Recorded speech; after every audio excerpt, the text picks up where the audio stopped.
Hello friends, बहुत बहुत स्वागत है आपका अपने चैनल इजी टीचिंग में। सो फ्रेंड्स, कैसे हैं आप सब लोग? आई होप कि आप सभी अच्छे होंगे।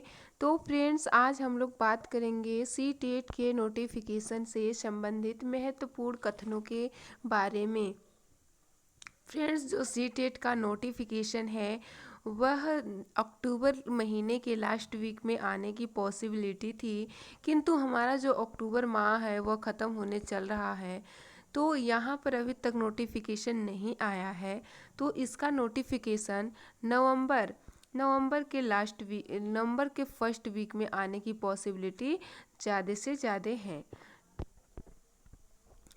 सो फ्रेंड्स, अब बात कर लेते हैं कि एग्ज़ाम फॉर्म कब तक भरे जाएंगे। एग्ज़ाम फॉर्म फ्रेंड्स, अगर हमारा नोटिफिकेशन नवंबर के लास्ट वीक में आ जाता है तो यहाँ पर एग्ज़ाम फॉर्म जो फिलअप होगा वह नवंबर के बीच नवंबर से लास्ट नवंबर तक लगभग भरे जाएंगे, क्योंकि फ्रेंड्स लगभग एक महीने तक हमारे एग्ज़ाम फॉर्म भरे जाते हैं।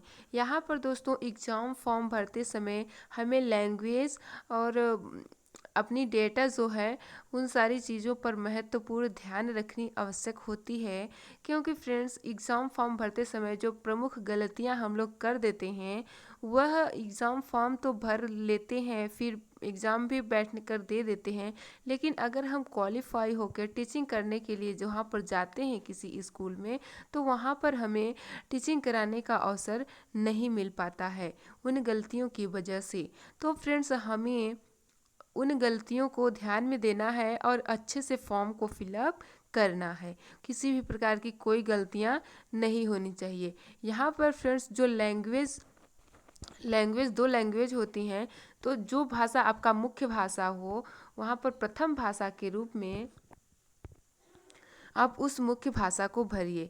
ऐसा करने से फ्रेंड्स यह होगा कि जो अपठित गद्यांश पद्यांश आते हैं वह थोड़ी सी इजी फॉर्म में आते हैं। तो यहाँ पर अगर आपका लैंग्वेज फर्स्ट, अगर आपका मुख्य भाषा ठीक है हिंदी हो, तो वहाँ पर फर्स्ट भाषा के रूप में, फर्स्ट लैंग्वेज के रूप में हिंदी रखना है। ठीक है। और इंग्लिश या फिर आपकी जो संस्कृत मुख्य अदर लैंग्वेज हो उसे भी आपको सेकेंड भाषा के रूप में चूज़ करना है। तो चलिए फ्रेंड्स, एग्ज़ाम फॉर्म से संबंधित अगर नोटिफिकेशन आ जाता है तो हम एग्ज़ाम फॉर्म से संबंधित यहाँ पर जानकारी बता दी जाएगी। चलिए नेक्स्ट है कि सीटेट एग्ज़ाम डेट कब होगा। तो फ्रेंड्स, यहाँ पर जो सीटेट का एग्ज़ाम डेट है वह पिछली बार 20 दिसंबर यानी कि 25 दिसंबर के बाद हुआ था। 25 दिसंबर के बाद ही कंडक्ट हो पाया था। तो यहाँ तक इस वर्ष भी पॉसिबिलिटी है कि 25 दिसंबर या फिर लास्ट दिसंबर से ही एग्ज़ाम डेट शुरू हो सकती है, क्योंकि फ्रेंड्स अभी तक हमारा नोटिफिकेशन नहीं आया है। तो नोटिफिकेशन आने में कुछ देरी लग रही है। इसके बाद फॉर्म फिलअप होंगे, इसके बाद कम से कम 1-1.5 महीने की टाइम हमें दी जाएगी तैयारी के लिए। तो यहाँ पर जो है कि 28 या 25 लास्ट दिसंबर के शुरुआत में ही हमारे एग्ज़ाम कंडक्ट करा सकते हैं। तो एग्ज़ाम जो होता है, बहुत सारे अभ्यर्थी एग्ज़ाम फॉर्म फिल करते हैं, तो एग्ज़ाम 1 से 1.5 महीने तक लगभग चलता है। इसलिए हमारा जो जनवरी माह और फरवरी माह का फर्स्ट वीक में भी एग्ज़ाम हमारा चलता है।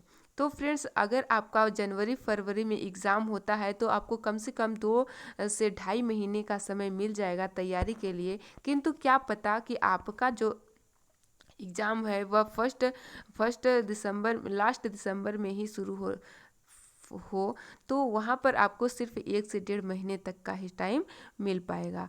तो फ्रेंड्स, हमें क्या करना है कि अपनी तैयारी को कंटिन्यू रखना है। नोटिफिकेशन कब आएगा, एग्ज़ाम फॉर्म कब होगा, ये सब उनके ऊपर छोड़ देना चाहिए, जो कि एग्ज़ाम फॉर्म कंडक्ट कराएंगे। हमारा काम है सिर्फ तैयारी करना और अपनी तैयारी इस तरह से करना कि एग्ज़ाम को क्रैक कर सकें। फिर बात आती है कि बीएड और डीएलएड वाले क्या करें।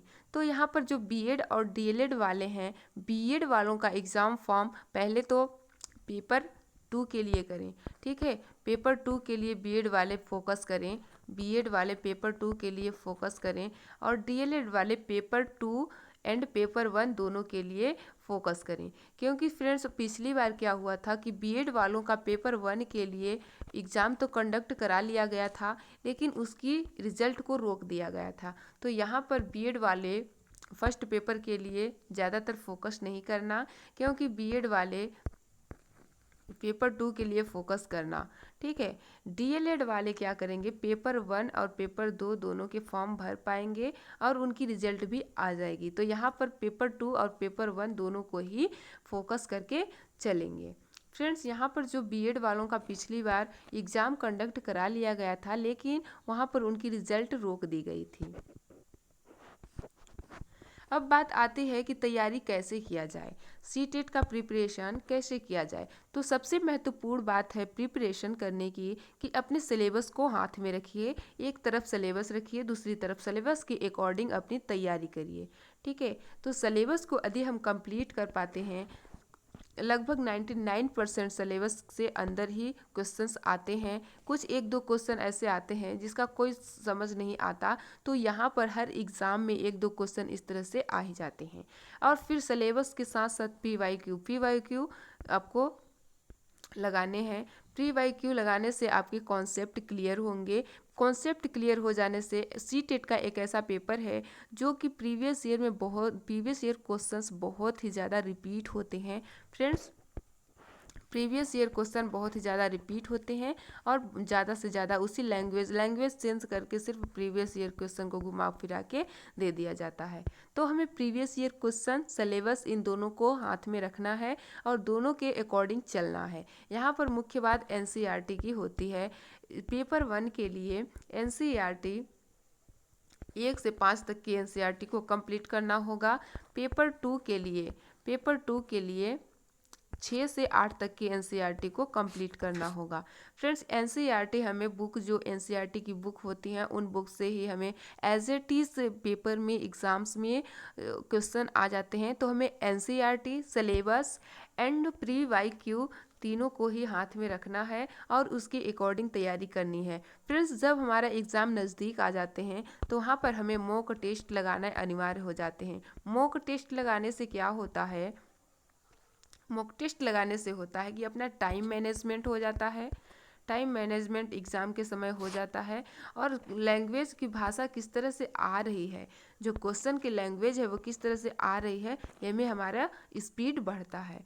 तो आई होप फ्रेंड्स कि यह वीडियो आपको बहुत ही ज़्यादा कुछ सीखने को मिली होगी। अगर वीडियो पसंद आए तो लाइक, सब्सक्राइब और शेयर करिए। मिलते हैं नेक्स्ट वीडियो में, तब तक के लिए तैयारी करते रहिए। धन्यवाद।